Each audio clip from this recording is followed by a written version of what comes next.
Hello everyone, welcome to GSS Code. This is Ajay Shah. So let's start the discussion of 10 MCQs from current affairs. And today majority of the questions are from PSUs and its investment policies. And also there are some questions on conceptual clarity of economics, and all the questions are from economic survey. So let's start the discussion. So this is the first question for you, and the first question says, according to economic survey, which of the following statements are correct? The first says, NBFCs are overly dependent on short-term wholesale funding from liquid debt mutual funds. So this statement is factually correct. The second says, due to economic stress, NBFCs are facing rollover risk. So this statement is also correct. Both statement 1 and 2 are correct. So C is the correct answer. Now some validation. So you might be knowing about NBFC. Now what is this liquidity debt mutual funds? So these are a category of debt mutual funds that primarily invest in financial instruments like treasury bills, commercial papers, fixed deposits, etc. Now, non-banking financial companies are overly dependent on short-term wholesale funding from liquidity debt mutual funds. While at good times, this funding arrangement is smooth, but during periods of economic stress, their reliance on short-term funding puts them on a significant risk. This happens because during times of economic stress, they are unable to roll over short-term funding, which they had generated via LDMF. Now, all those who invested in LDMF panic during times of economic stress and ask NBFC to pay back the money they had invested in them. Now this is similar to bank run. Now what is bank run? Bank run is an issue in which depositors rush to claim their deposits when they hear that bank may fail. That's all. We'll move to the next question. Now this question is a very easy question. This question is on shadow banking. Fine. So which of the following is correct about shadow banking? Fine. So first, when central bank opens up another subsidiary, it is called shadow banking. Shadow banking is mainly concerned with underground parallel economy. So this is correct, incorrect. Third is NBFCs are considered as an important segments of the shadow banking system. So this statement is actually correct. Fine. Now some validation. So what is this shadow banking? So shadow banking comprises a set of activities, markets, contracts, and institutions that operate partially or fully outside the traditional commercial banking sector, and they are either lightly regulated or not regulated at all.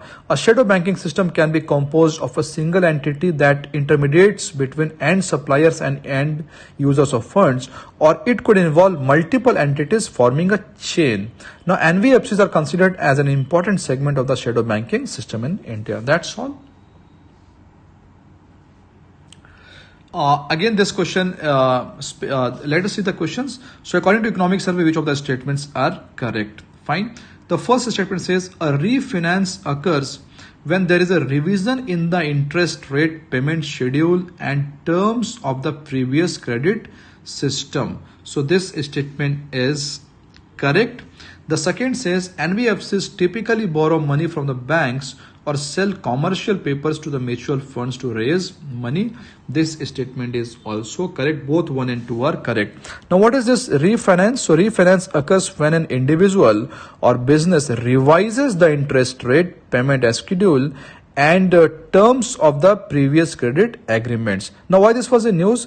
Because NBFCs are facing a liquidity crunch, that is refinance trouble.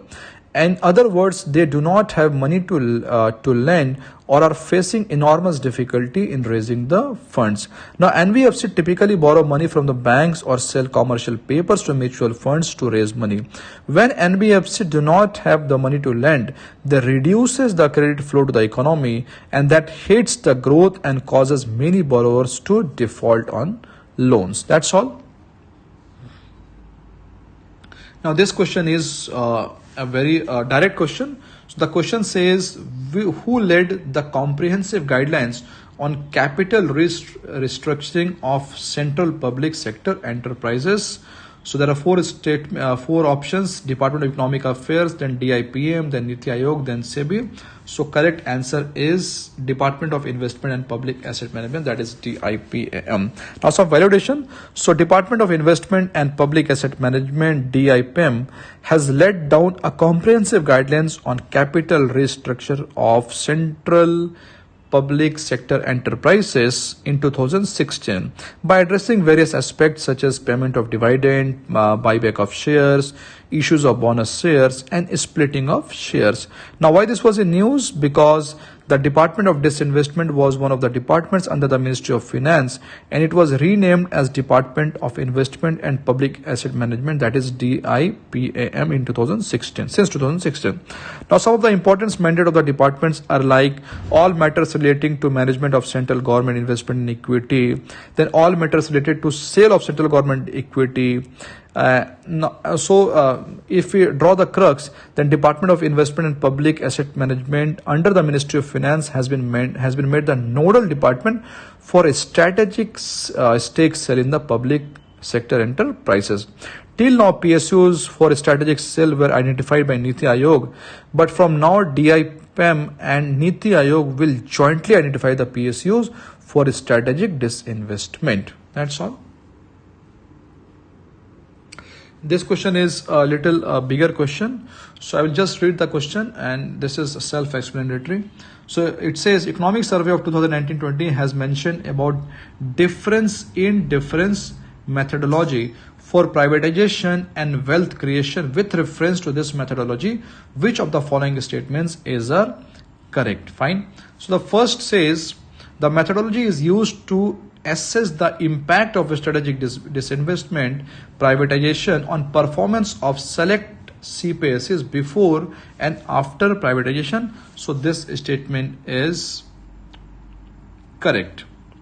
Now the second statement says it is a statistical technique used to estimate the effect of specific intervention or treatment such as passage of law, enactment of policy, or large scale program implementation. This statement is also correct. The third says this methodology is used to lend professionalism and autonomy to disinvestment program, which in turn would improve the economic performance of CPSEs. This statement is wrong. The third says to decide the proposals of core group of disinvestment with regard to timing, price, terms, conditions of sales, and other related issues of transaction. This statement is also wrong. Only 1 and 2 are basically correct here. So B will be the correct answer here. We'll move to the next question. So again, this question is also on disinvestment. Fine. So the question, let us read the question. The first says, in disinvestment through major polity stake sales, the government will retain majority shareholding, that is at least 51% of the management control of the public sector undertaking. This statement is wrong.